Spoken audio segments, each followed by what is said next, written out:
Olá, gente, tudo bem? Estamos dando prosseguimento aqui no projeto de extensão Problematizes e no quadro No Olho do Furacão. Hoje a gente vai conversar com o professor Rafael Marques, né, professor de História da USP, e a gente selecionou, Rafael, o prefácio do livro Capitalismo e Escravidão, do Eric Williams, que você escreveu. Se eu não me engano, essa edição da Companhia das Letras é de 2011, por aí. E a gente debateu em sala de aula com os estudantes e com os extensionistas, tá bem? Para quem não viu nenhum vídeo No Olho do Furacão, a gente tem conversado dentro da temática capitalismo e escravidão, né? Como que a escravidão foi funcional para a emergência do capitalismo industrial, tá bem? A gente já conversou, por exemplo, desse semestre, com o Joselício, da editora Dandara, que está organizando toda a republicação da obra do Clóvis Moura. A gente conversou também com o professor Matheus Gato, professor de Sociologia da Unicamp, né?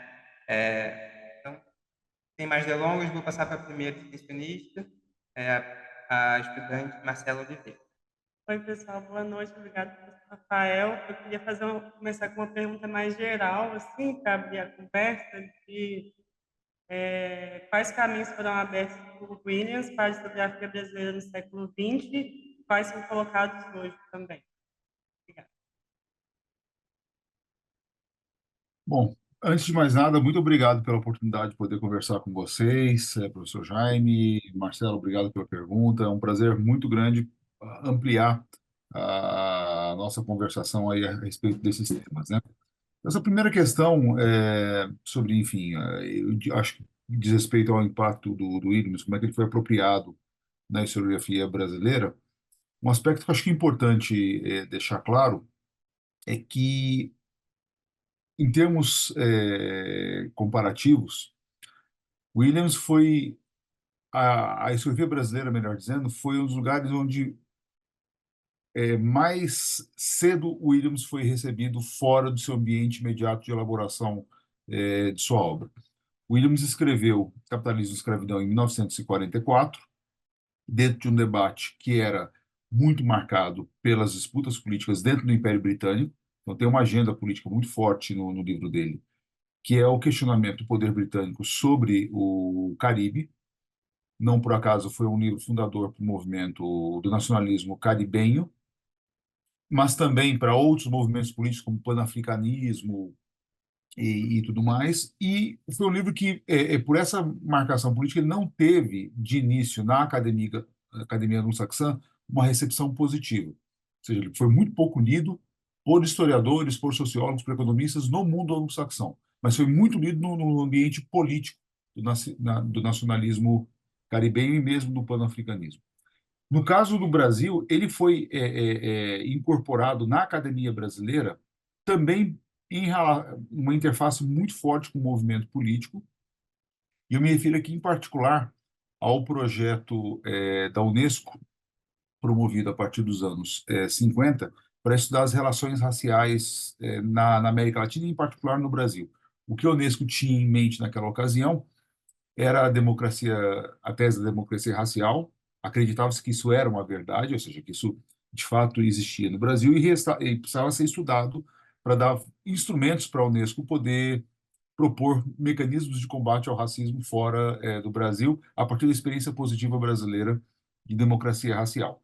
Quando a Unesco entrou em contato com cientistas sociais brasileiros, isso aconteceu na Bahia, isso aconteceu no Rio de Janeiro, isso aconteceu em São Paulo, mas em São Paulo, em particular, quem foi contratado foi o grupo do Florestan Fernandes, o Roger Bastide, e a partir disso iniciou-se uma ampla agenda de investigação sobre o passado das relações raciais brasileiras, né? Sobretudo na parte sul do Brasil, ou seja, centro-sul de São Paulo até o Rio Grande do Sul. E muita gente fez parte desse projeto. Os homens mais famosos, sem sombra de dúvidas, são Fernando Henrique Cardoso e Otávio Yanni, que estudaram relações raciais do passado escravista, né? No sul do Brasil, e todo esse grupo se valeu pesadamente do Eric Williams para compreender as relações particulares entre capitalismo e escravidão na trajetória histórica brasileira. Então, isso está se dando no final dos anos 50, começo dos anos 60, antes que houvesse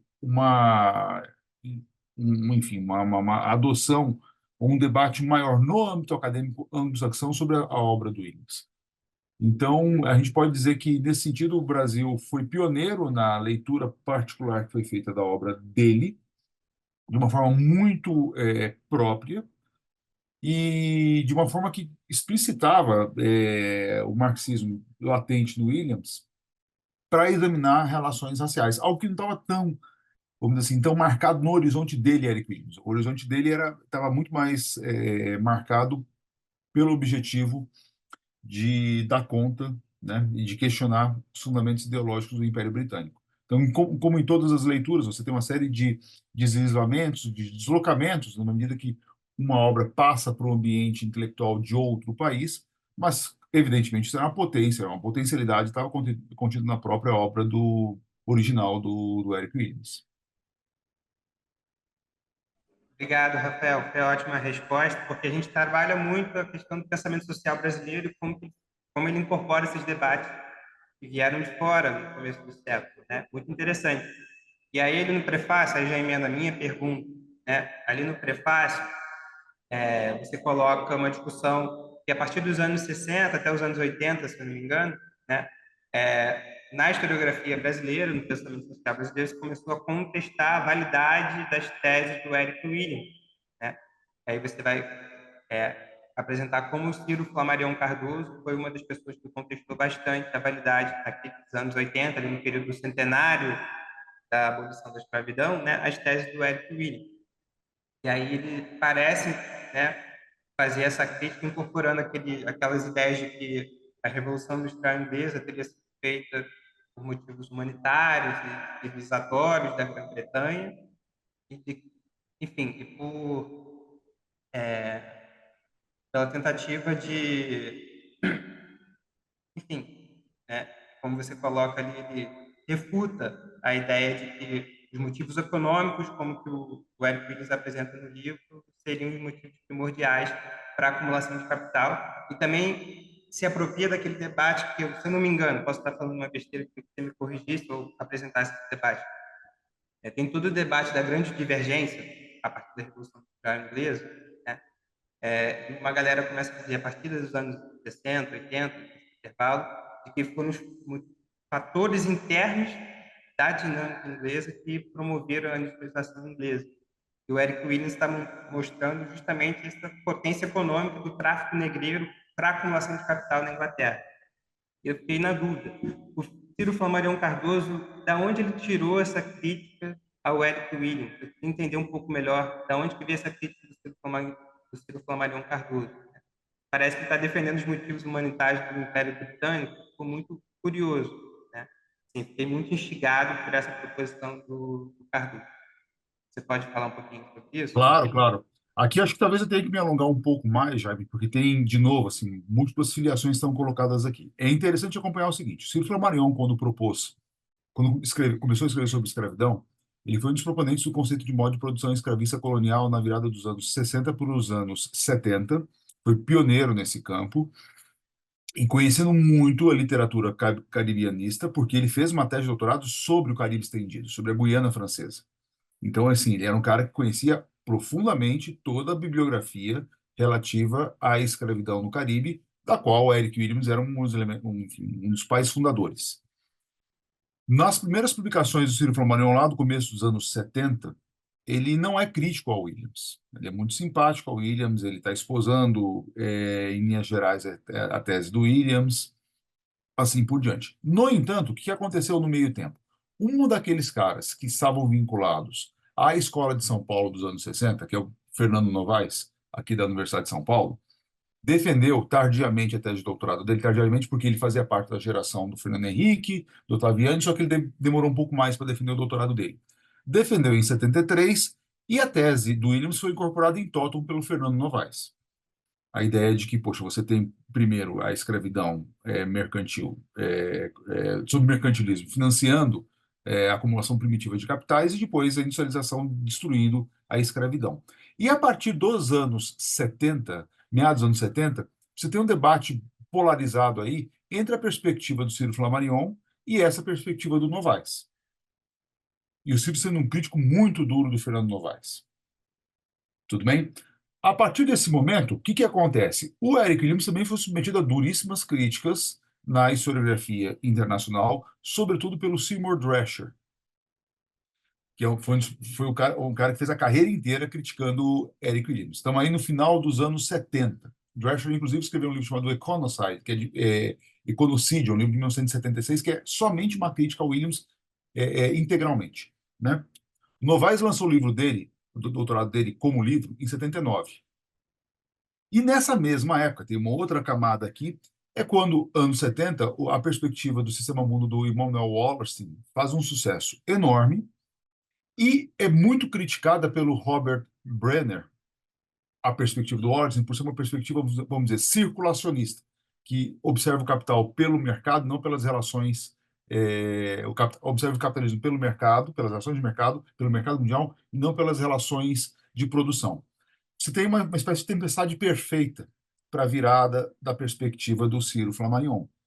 Então, o Ciro Flammarion identifica Novaes a Eric Williams, identifica Wallerstein a Eric Williams e pega as críticas que o Eric Williams estava sofrendo e hiperdimensiona essas críticas. Há um texto famoso do Ciro Flammarion, publicado por ocasião da edição de um livro do Zé Roberto Amaral Lapa, Modos de Produção e Realidade Brasileira, que é de 1980, no qual ele, Ciro Flammarion, se vale do texto do livro do Drescher para criticar simultaneamente Novaes, se vale do Brenner para criticar o Wallerstein.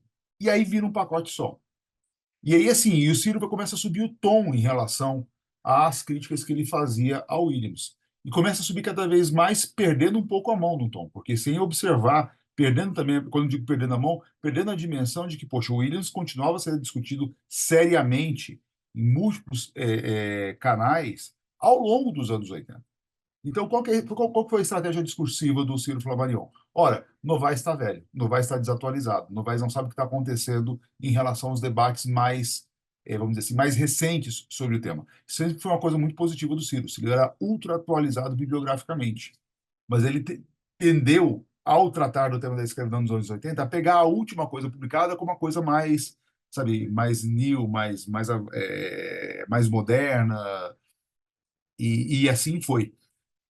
E é interessante, ele foi subindo o tom contra o Eric Williams, mas ao mesmo tempo que ele, Ciro, se afastava do tema da escravidão. Ele foi se tornando um egiptólogo, né? E me parece que esse debate, da parte dele, claro, eu nunca tive a chance de perguntar isso para ele, né? Eu não tinha contato com ele, mas me parece que esses debates foram gerando certo amargor no Ciro, e ele, por isso que ele foi mais ou menos se afastando do tema da escravidão. Claro que eu estou fazendo aqui uma psicanálise que não me cabe fazer, né? Mas eu acho que passa um pouco por esse elemento também. Ou não se sabe. De todo modo, na tua pergunta, já tem várias camadas, por isso que eu me estendi um pouco mais, né? Mas para entender de onde vem essa crítica, né? De onde vem esse rótulo ao Eric Williams. E, sem sombra de dúvidas, o Ciro Flammarion, pela voz de autoridade que ele tinha no campo da historiografia da escravidão, ao fazer as críticas que ele fez por ocasião do centenário da abolição da escravidão em 1988, ele foi um dos grandes responsáveis, não o único, mas um dos grandes responsáveis em desautorizar Eric Williams como um autor válido para a compreensão do passado escravista nas Américas e, por extensão, do passado escravista brasileiro também, tá? Então, assim, uma das razões também para propor a reedição do livro em 2011 foi o que você se referiu ao debate da grande divergência. O debate da grande divergência ao longo dos anos 90, que depois culminou naquele livro famosíssimo, que deu o título ao debate, que é do Kenneth Pomeranz, né? Ora, a grande divergência discute, entre outras coisas, a tese central do Eric Williams. Não é apenas sobre a tese Williams, o debate sobre a grande divergência, mas a tese Williams está no centro disso, né? E, portanto, esse debate voltou com muita força, e sendo um livro matricial, o livro do Williams, à medida que ele foi o primeiro a colocar explicitamente, não foi o único, tá? Mas foi o primeiro a colocar explicitamente a relação entre capitalismo e escravidão na virada dos anos 30 para os anos 40. Perfeito, adorei a resposta. Obrigado, Rafael. Vou chamar o extensionista Jackson para sentar aqui no lugar que é o sem microfone. Pode vir, Jackson. Boa noite, professor Rafael. Eu vou fazer aqui uma pergunta que é do nosso colega que está presente, o Patrick. É interessante. Bom, A pergunta é a seguinte, né?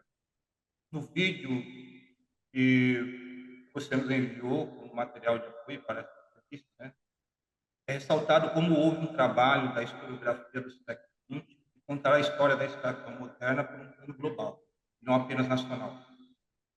No ensino e no pensamento acadêmico dominante na área de história econômica, estudos de economia, pelo menos, parece permanecer uma condição muito próxima da nacional, quando muito incorporada dos demais países envolvidos, Estados Unidos, Inglaterra, Espanha, etc. No geral, é reproduzida uma lógica que prioriza entender se os motivos foram exógenos ou endógenos, abdicando mesmo sem falar de uma análise global conforme menciono. Como você vê esse processo e em que pé está esses estudos atualmente, na história e demais campos? Perfeito, Jackson. Muito obrigado também pela tua pergunta. Outra pergunta que abre um espaço enorme para a gente conversar, que diz basicamente respeito à relação entre, enfim, ao que se diz hoje em dia, que se denomina, né? Não hoje em dia, pelo menos uns 20 anos de história global, como é que a história global permitiria sair dos problemas da história nacional. Eu vou me reportar novamente ao Williams.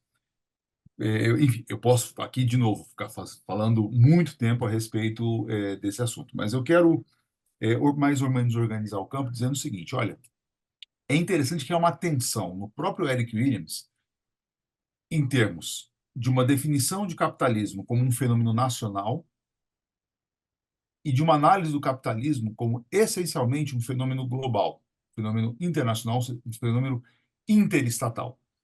Essa tensão está no próprio Williams, porque a unidade de análise que ele toma para contar a história dele é o Império Britânico. Então, de certo modo, Williams ele fica preso em várias passagens do livro ao fenômeno imperial britânico, que é um fenômeno nacional do Império Britânico.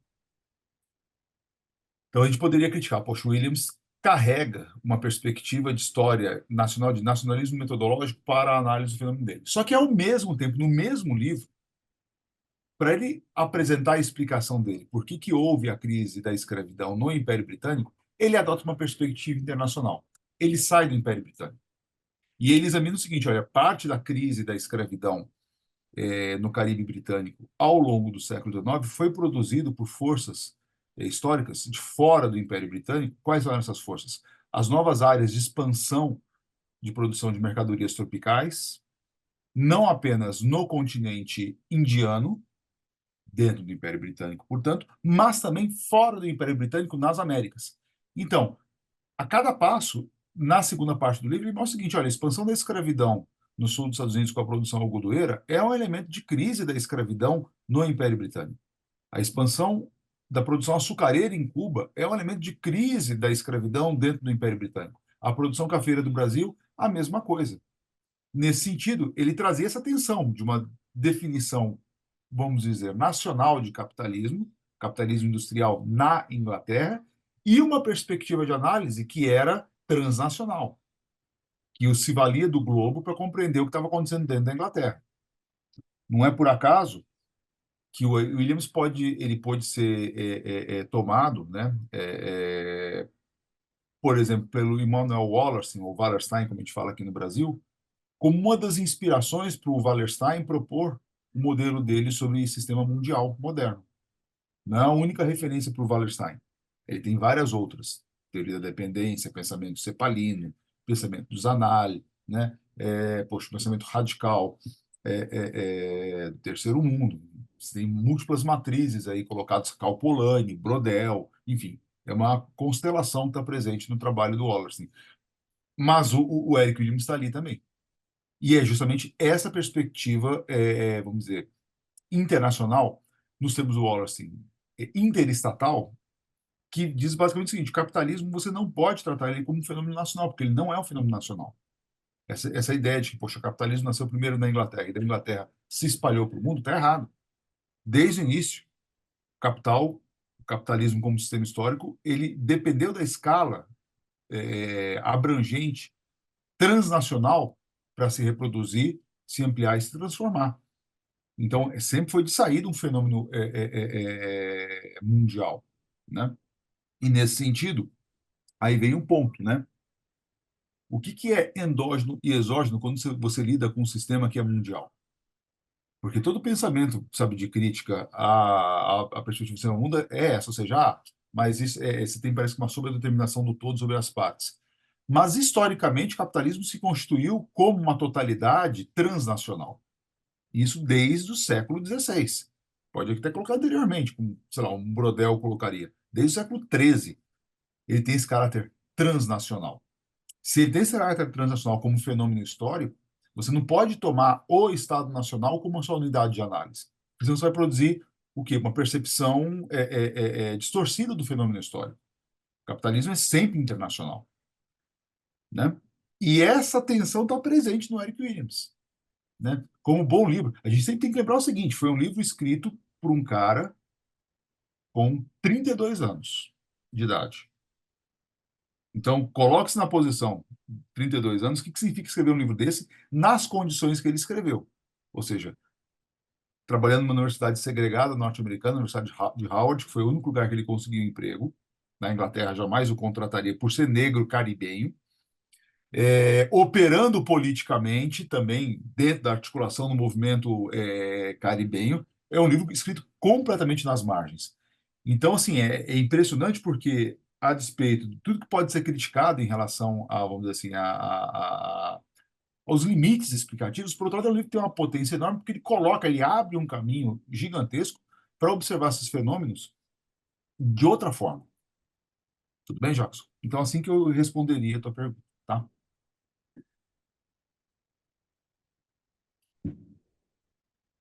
Obrigado, Rafael. Gabriel, pode fazer a sua pergunta. Beleza. Boa noite, professor Marquesi. Muito feliz de estar fazendo essa entrevista também. A minha pergunta é a seguinte: no Brasil, a gente teve dois historiadores fundamentais para a recepção das teses do Escravidão e Capitalismo, que foram a Emília Viotti da Costa e o Fernando Novaes, como se afirma no seu prefácio, a edição mais nova do livro. Agora, lá no capítulo do livro Cuba, Brasil e Estados Unidos, Uhum. que você escreve com o professor Ricardo Salles, o Blackburn e outros, vocês criticam a noção que está presente desde a primeira edição da Senzala Colônia, da Emília Viotti da Costa, que subsume, daí abrindo aspas, né, subsume a escravidão do século XIX e sua crise a um modelo mais geral da crise do sistema colonial e de ascensão do capitalismo industrial, que, se eu não estiver enganado, está muito ligado às ideias do Eric Williams. Eu queria te perguntar como é que os autores que se vinculam ao conceito da segunda escravidão tratam da abolição da escravidão negra nas Américas.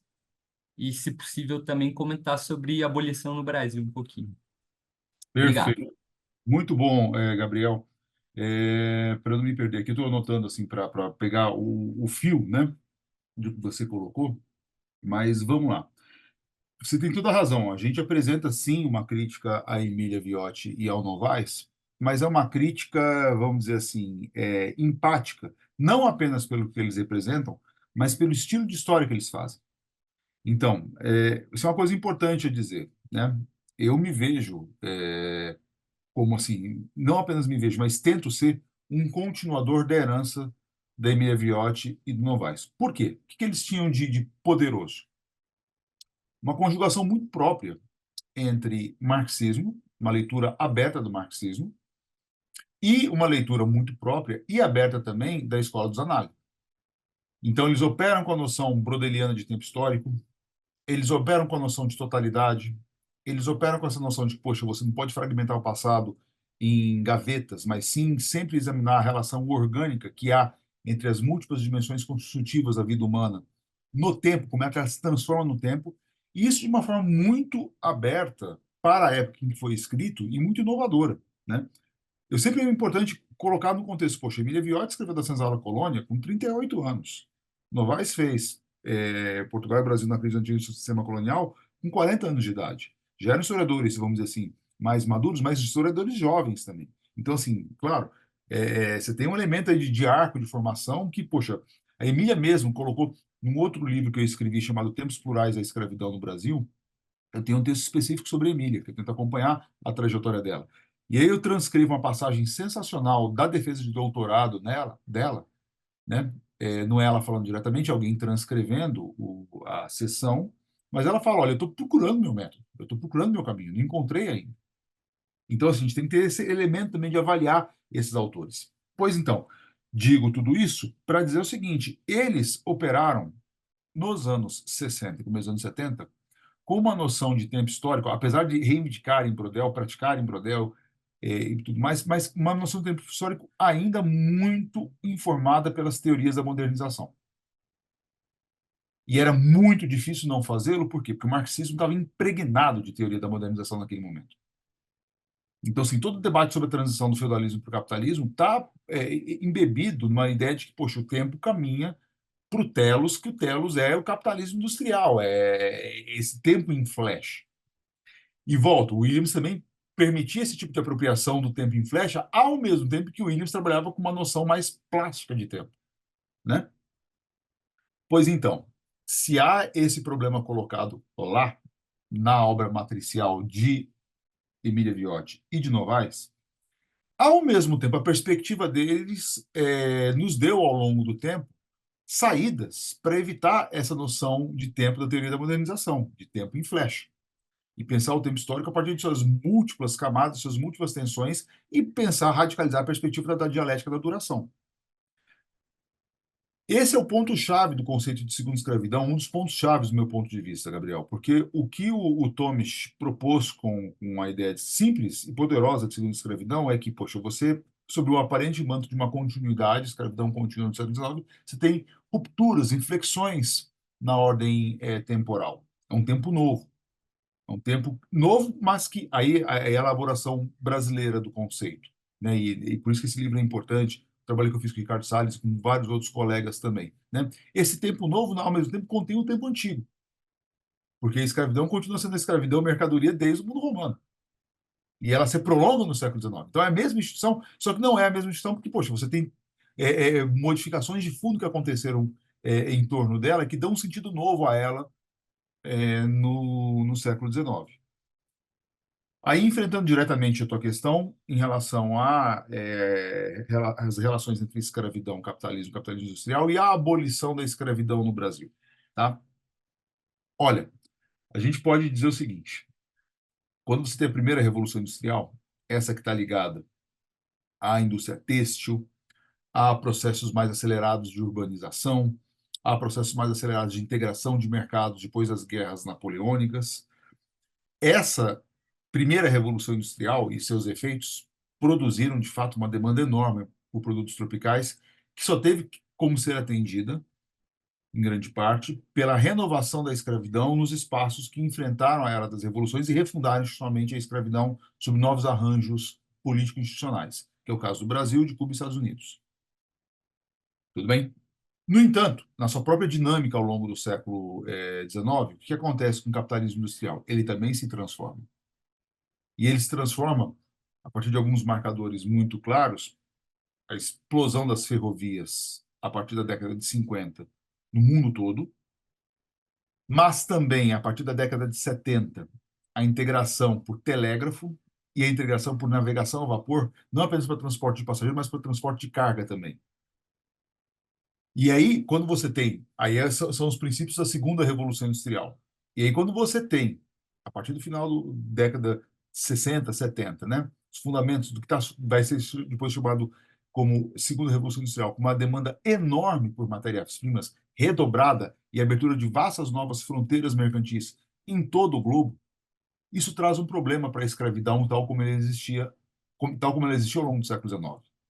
Dada a correlação de forças da economia mundo capitalista e, sobretudo, o papel hegemônico da Grã-Bretanha no reordenamento do sistema interestatal e ela como a grande mediadora das relações interestatais pelo poder financeiro, assim por diante, a expansão indefinida da escravidão passou a ter um obstáculo ideológico, que era o papel da Inglaterra como reorganizadora das relações internacionais, mas, sobretudo, um obstáculo material.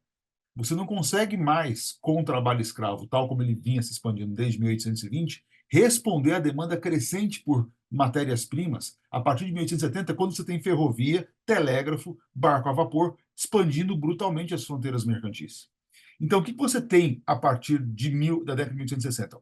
Uma contradição entre aquele novo capitalismo na década de 1860 e 70 e a escravidão que vinha de 1820 e 30.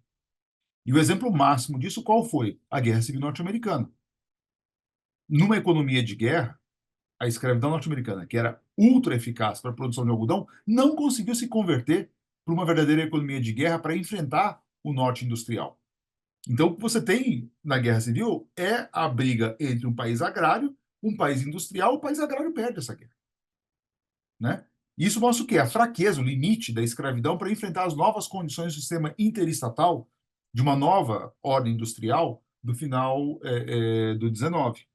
E aí, como eu também argumentei em vários outros textos, orientando trabalhos acadêmicos de alunos que hoje são professores em universidades, assim por diante, o que você tem depois da Guerra Civil Norte-Americana é uma crise sistêmica da segunda escravidão, né? Dessa ordem industrial, e que coloca o limite para a expansão da escravidão brasileira. Ora, nas décadas de 70 e 80, o que você tem com a escravidão brasileira? A ferrovia abre, né, no Centro-Sul, vastas áreas para expansão cafeeira, mas você não consegue realizar plenamente essa expansão porque você não tem fonte de trabalho, certo? Qual que é o trabalho? Trabalho escravo. Então você começa a ter um limite, ou seja, a ferrovia vai tensionando cada vez mais, ela otimiza o trabalho escravo, mas ela tensiona também as relações escravas, ou seja, ela vai acelerando, aprofundando as contradições do trabalho escravo tal como ele existia, né? E a solução, qual foi a solução encontrada para a crise da escravidão? O mercado internacional de trabalho, que estava sendo ele próprio transformado por esse conjunto de alterações geradas pela segunda Revolução Industrial.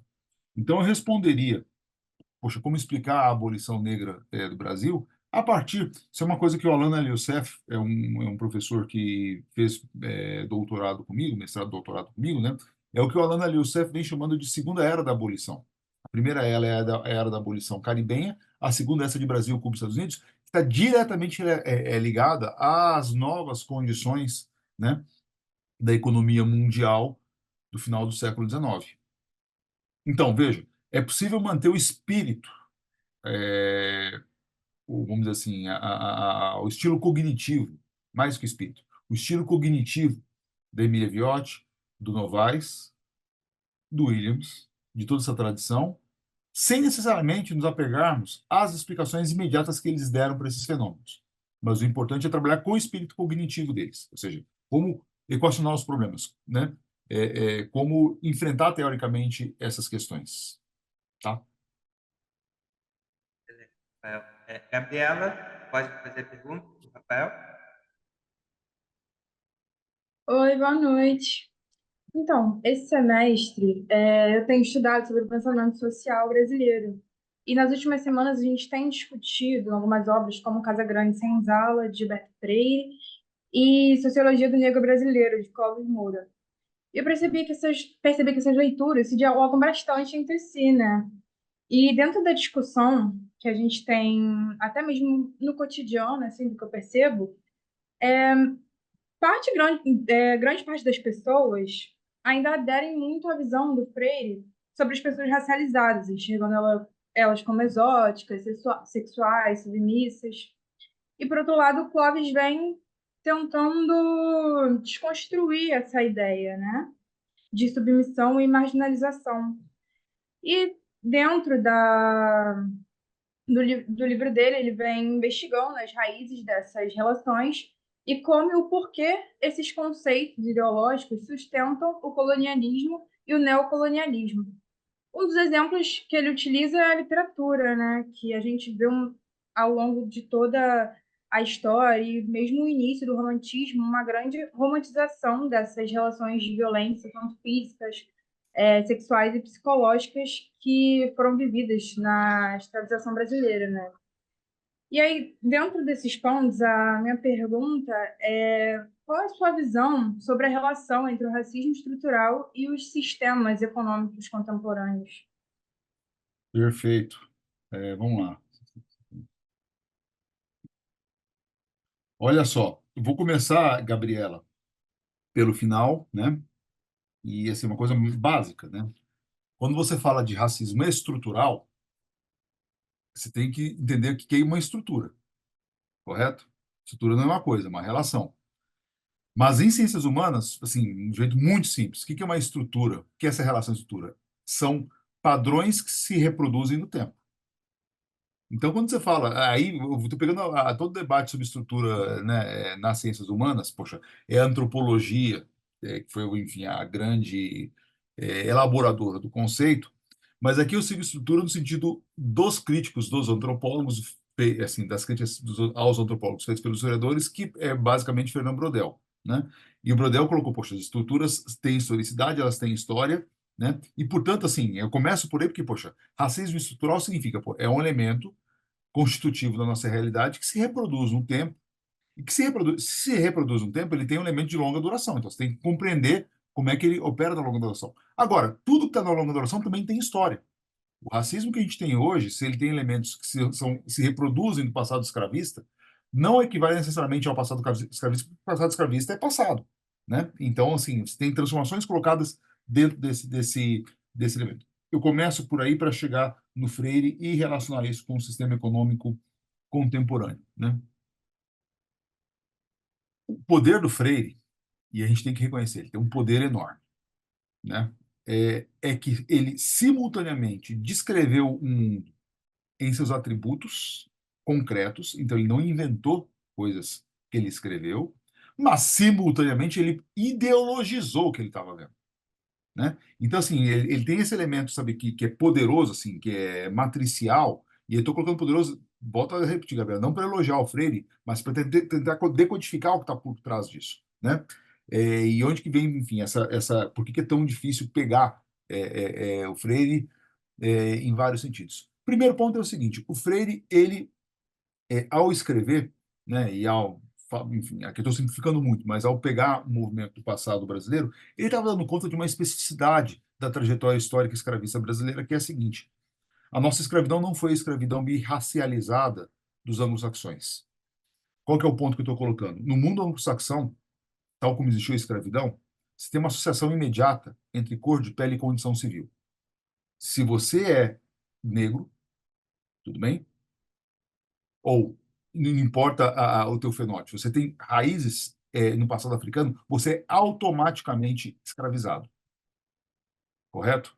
E é o sistema de birracialização do sistema escravista anglo-saxão que surge no Caribe em 1640 e que se reproduz nos vários quadrantes, né, até bem entrado do século XIX.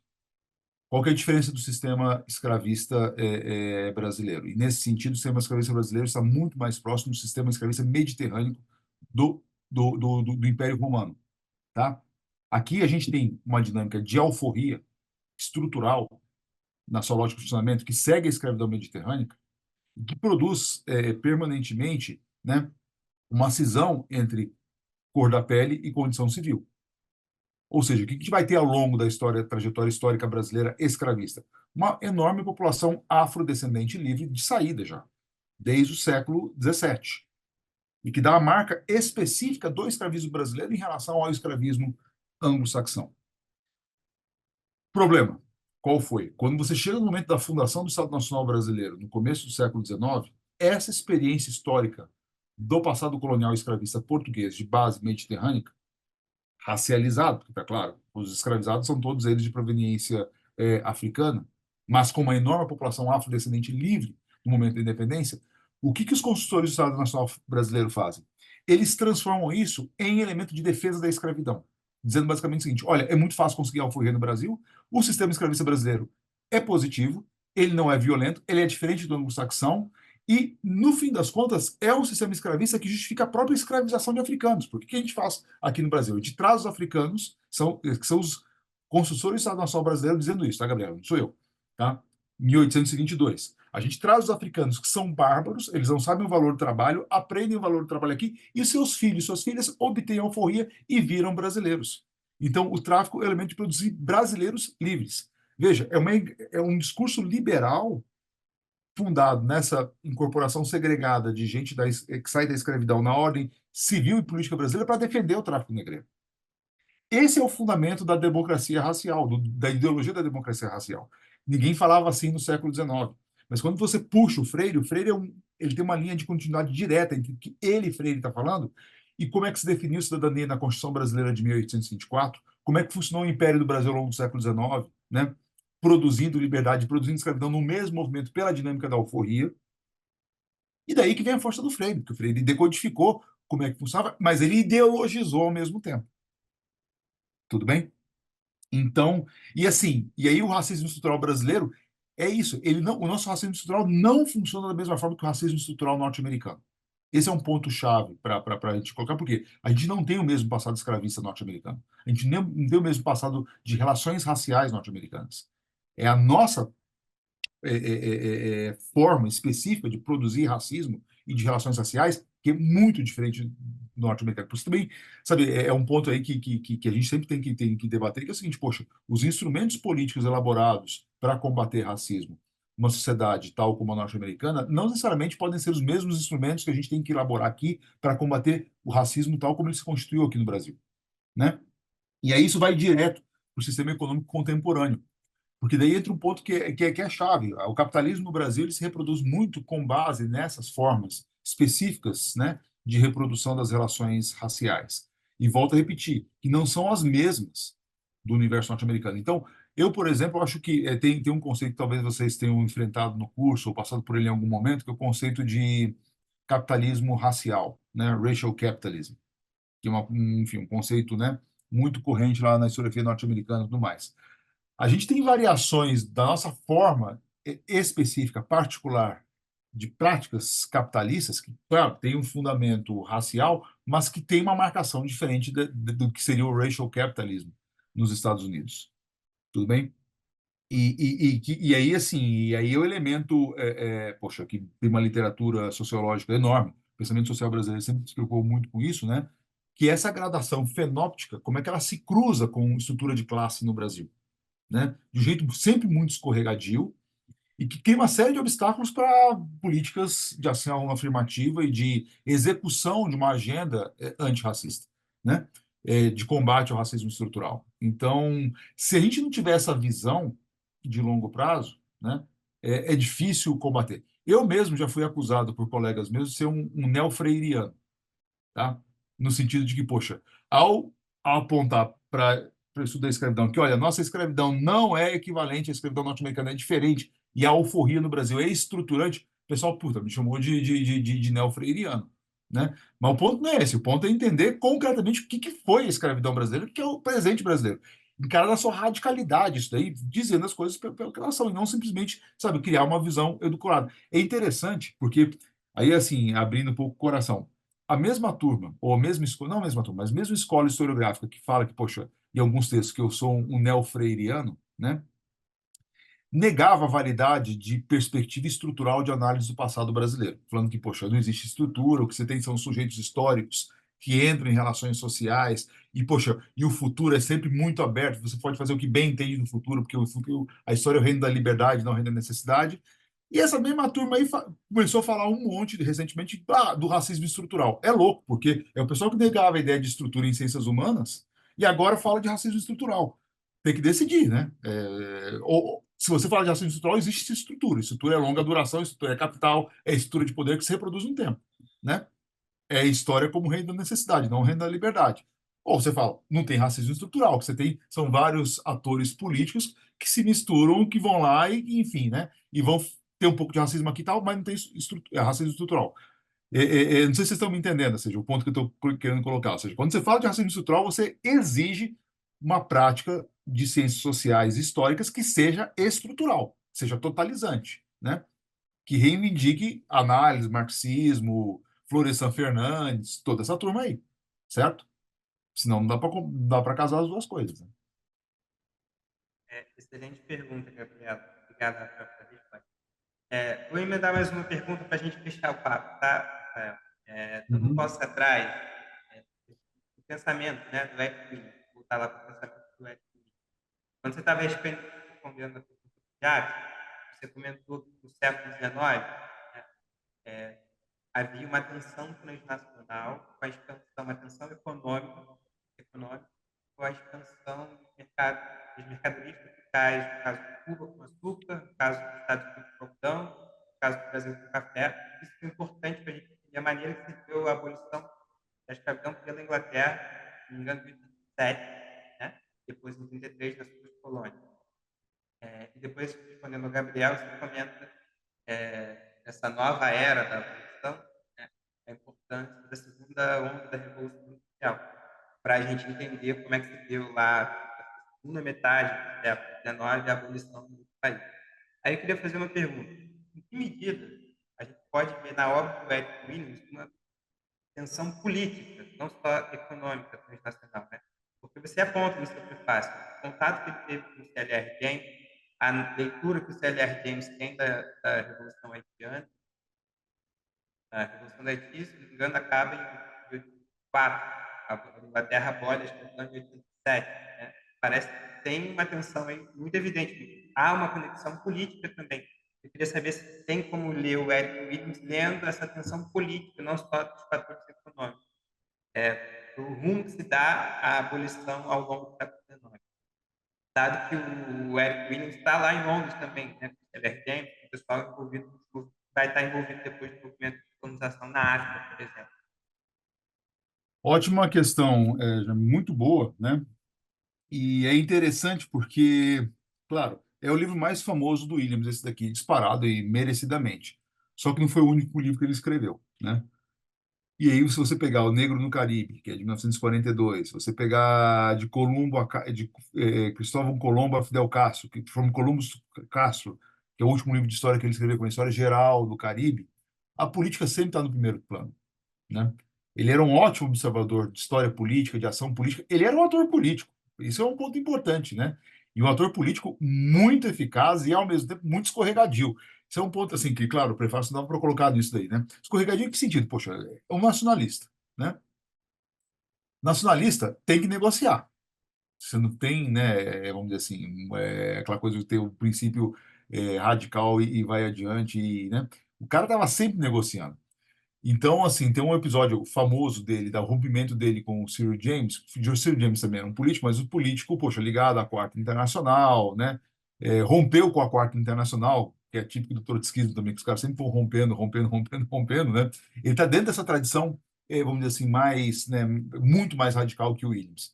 Eles racharam em torno do começo dos anos 60, em torno da aliança com os Estados Unidos, que tinha uma base naval que vinha da época da Segunda Guerra Mundial, né? Lá em Trinidad e Tobago, no tempo em que o Williams estava tentando, assim, usando a carta de se aproximar do regime cubano e, ao mesmo tempo, negociar com os norte-americanos para garantir ganhos para Trinidad e Tobago, certo? Então, operando, uma coisa muito típica da política dos anos 60 e 70, né?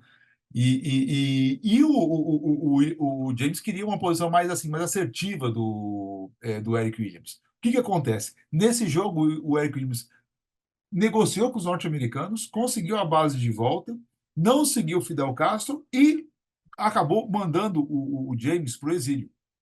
Tá?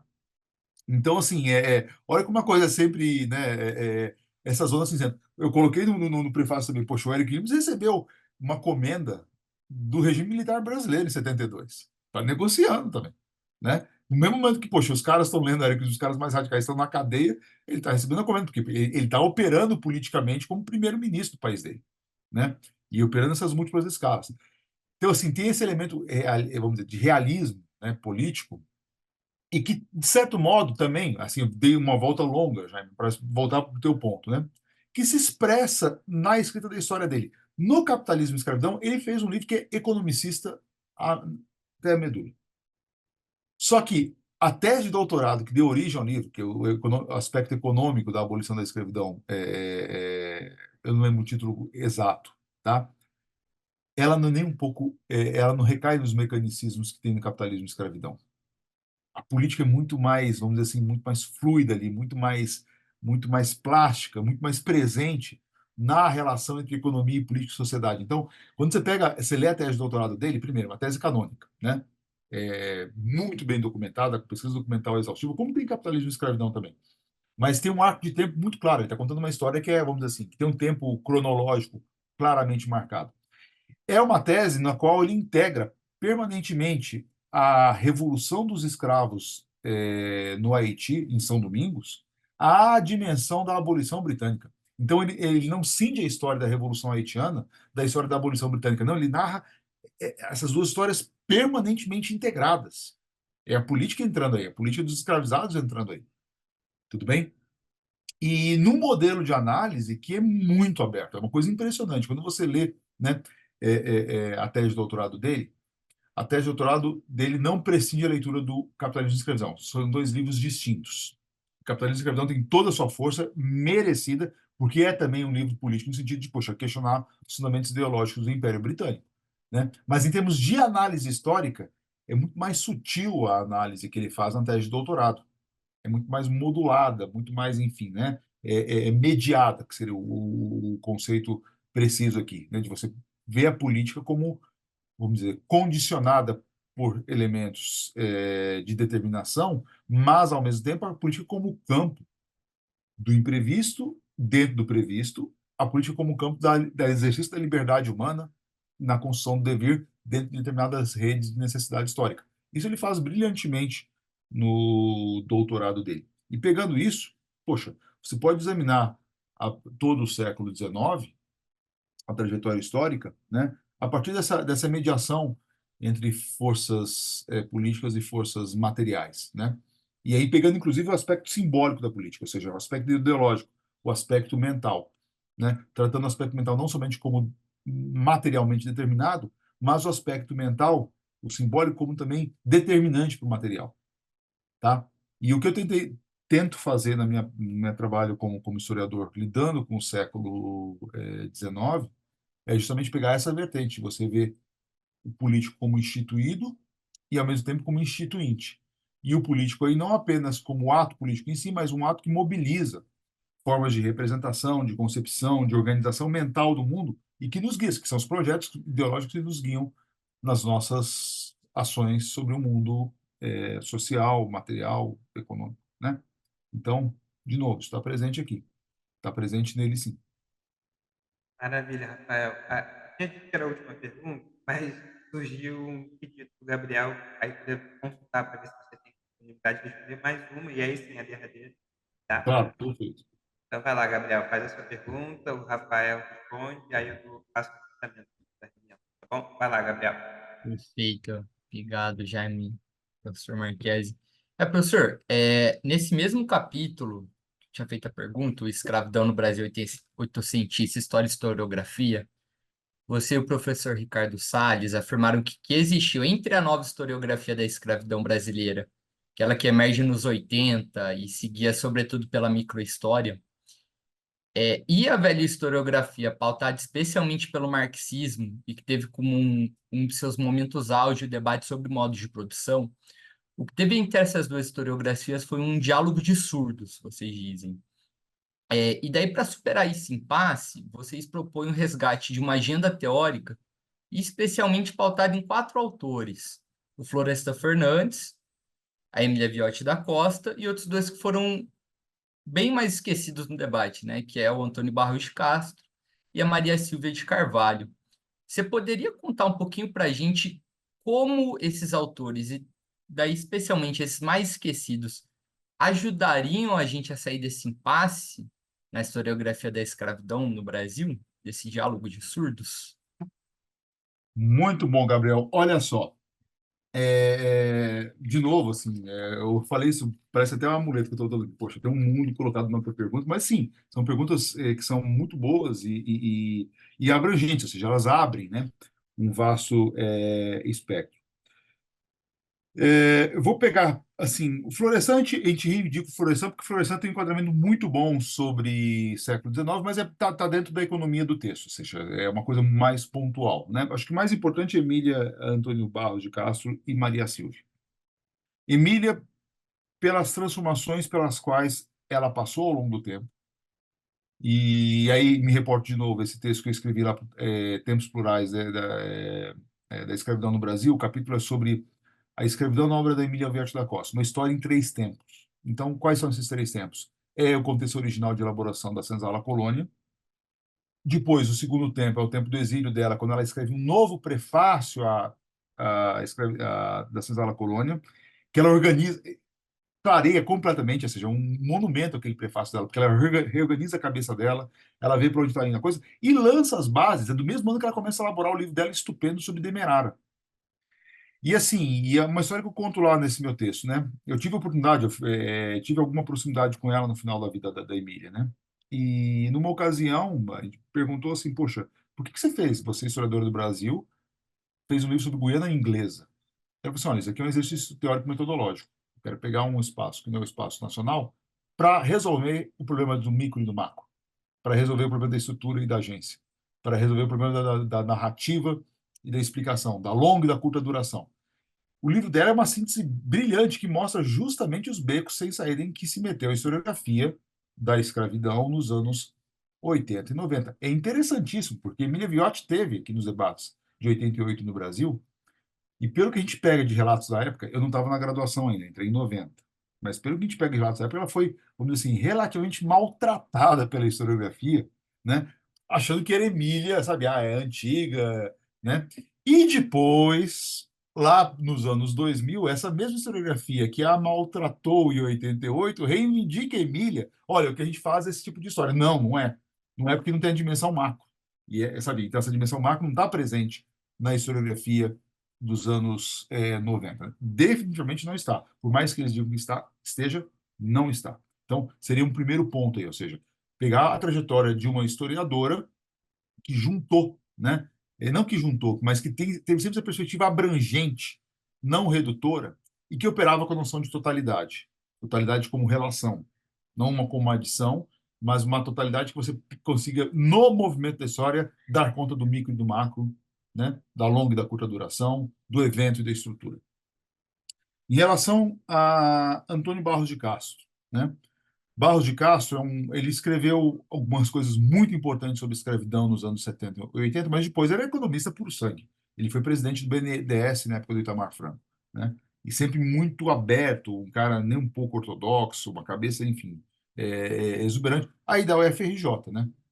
Então é importante que se diga que é da casa de vocês, né? Onde vocês estão, enfim, onde vocês trabalham, e ele está sendo sediado o curso e assim por diante. E o que o Barros de Castro tinha de muito positivo para a historiografia da escravidão?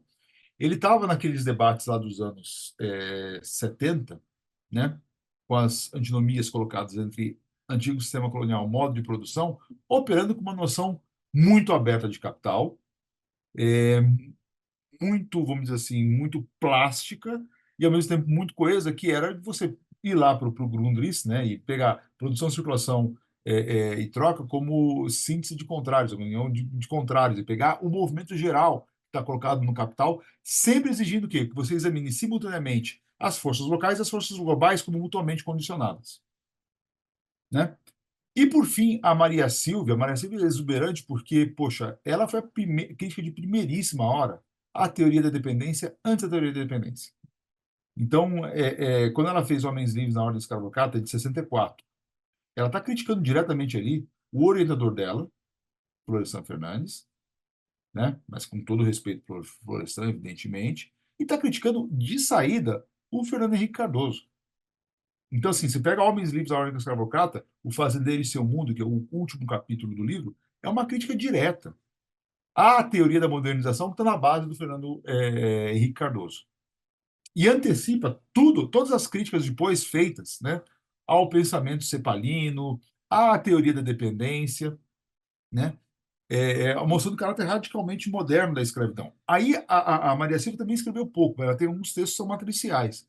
Ela tem um texto chamado Organização Social do Trabalho no Brasil Colonial, que é um texto brilhante no que se refere à conceituação da escravidão como capitalista, né? E aí, assim, é muito sofisticado do ponto de vista teórico, porque ela trabalha a partir, enfim, da categoria do escravo, do escravo como uma categoria econômica, e observa isso, categoria, poxa, quais são as proximidades entre o escravo e o proletário, né? Dentro da economia mundial, é muito próximo à crítica que o Mendes, por exemplo, fez ao Wallerstein, né? Sem que ela soubesse essa crítica aí, e abre todo um caminho. Por exemplo, assim, uma coisa que eu fico sempre chocado, tá, Gabriel? Tem uma escola muito forte no Rio de Janeiro de história econômica colonial, que é chamada Escola do Rio, que vem do Ciro Flammarion, que tem principal nome é o João Fragoso, né? Eu fico impressionado, assim, negativamente, no desconhecimento profundo, e aí, assim, aí vou falar uma coisa pesada, mas que traduz uma certa ignorância historiográfica deliberada de esquecer, sabe, o poder que havia na perspectiva do Barros de Castro e da Maria Silvia para resolver os problemas que a chamada Escola do Rio não consegue resolver, que é como é que você articula o local e o global, né? Eles dizem, isso é ensaísmo. É nada, poxa, sabe, os dois caras eram caras de pesquisa primária muito boa, Barros de Castro e Maria Silvia. Se vocês pegarem, por exemplo, aquele livro estupendo do Stuart Schwartz, né, Segredos Internos, sobre a economia baiana, da escravidão, tem de teoria ali é Barros de Castro, sabe? Então, assim, é Barros de Castro, né? Sem tirar nem pôr, né? Então, aí por aí a gente vê o que é importante, né? Sempre, isso é um ponto importante, sempre ter conhecimento das tradições de pensamento social. Tem coisas que a gente acha que a gente está inventando a roda, sabe? Poxa, está criando zero. Não, a gente está dentro de tradições. E para saber o que a gente está fazendo exatamente, a gente tem que saber muito bem o que são essas tradições. Então, imprescindível para quem trabalha com história brasileira, com passado brasileiro, com a sociedade brasileira, conhecer como é que se escreveu sobre a história e o passado brasileiro e levar a sério essas tradições, né? E levar a sério no sentido de, poxa, não fazer um elogio à ignorância. Às vezes acontece um pouco na escola do Rio, sobretudo nos trabalhos de Fragoso, um elogio à ignorância, sabe? A ignorância do passado. Isso é vergonhoso, isso não pode ter. A gente tem que ter, enfim, reconhecer o peso da tradição para não, sabe, reproduzir esses becos sem saídas aos quais você se referiu, tá? Então, por isso, inclusive, aí eu termino, tá? Por isso, inclusive, que eu tive esse impulso de propor à editora, e a editora topou, né? Reeditar Capitalismo e Escravidão, mostrando o seguinte, olha, é um livro que às vezes é tomado como velho, muito mais novo do que a gente pensa. Depende da chave que a gente utiliza para lê-lo, né? Tem que ser uma chave inteligente, tem que ser inteligente ao ler as coisas, né? Então, ler não somente o novo, mas o velho também, com o olho aberto para ver o que tem de potência naquilo lá, né? E o Eric Libs é um livro ultra potente nesse sentido, a despeito de todos os seus, vamos dizer assim, seus limites, colocados pela idade, pela época, né? Pelas circunstâncias, é um livro poderosíssimo. Muito obrigado, Rafael. Foi excelente o papo. E acho que é como se termina ali no prefácio, né? Usando o Ítalo Calvino. Um clássico é um clássico que coloca as perguntas que são contemporâneas, né? Que a gente lê hoje, lê e relê e vê que as perguntas estavam no caminho certo. A gente tem que pesquisar essas perguntas e não as respostas propriamente que eles deram naquela época que eles estavam fazendo, mas o caminho que eles estavam fazendo, né? Então, obrigado. E dizer uma coisa também. Não é só na história aqui no Rio de Janeiro que tem essa ignorância, como você estava colocando, mas dentro daquele tipo de economia, o pessoal não conhece os próprios autores que estavam aqui dentro do Instituto, né? Se a gente perguntar para os professores aqui do Instituto, eles também vão te conhecer. É bom você ter alertado a gente sobre isso, tá bom? Então, agradecer a sua disponibilidade, agradecer aos extensionistas. É legal que cada um é de uma formação diferente, cada um está no nível de formação diferente. Tem aluno de graduação, tem aluno de mestrado, de doutorado aqui. Tem os que estão aqui presencialmente comigo no Instituto, o Jackson e o Marcelo. Foi muito legal, eu agradeço a todos vocês. Tá? E aí, Rafael, eu vou disponibilizar esse vídeo tempo, algumas semanas, a gente faz uma edição aqui do pessoal do Instituto Técnico e aí disponibiliza no canal do Instituto de Economia no YouTube. Aí eu te mando o link depois, tá bom? E a gente segue a conversa. Muito obrigado. Eu que agradeço, gente. Foi um prazer enorme participar. Contem comigo para outras ocasiões também, tá? Obrigado. Obrigado por